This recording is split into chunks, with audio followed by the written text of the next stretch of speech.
Cette conférence a pour objectif d'instaurer le débat sur les solutions envisageables dans nos pays à majorité musulmane face à cette problématique.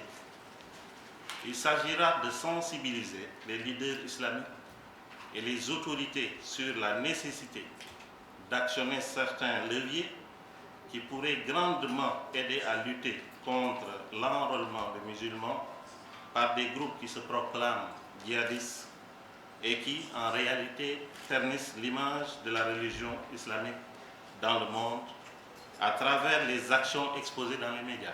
Votre rencontre autour d'un thème aussi pertinent et d'une brillante actualité se déroule dans un contexte assez difficile pour les musulmans que nous sommes, très souvent choqués par les nombreuses victimes des foyers de tension qui sévissent dans certains pays de la Oumma. Choqués également par les attaques dont sont l'objet les musulmans partout dans le monde et notre chère et noble religion, mais aussi par les agissements outranciers d'une minorité d'égarés qui commettent quotidiennement des actes ignobles au nom de l'islam.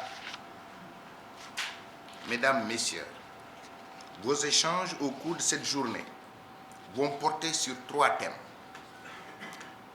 économie et emploi, éducation et formation, islam et médias. Par ce choix, vous avez compris qu'on ne pourrait pas parler de paix et de stabilité sans une bonne prise en charge des binômes que je viens d'évoquer.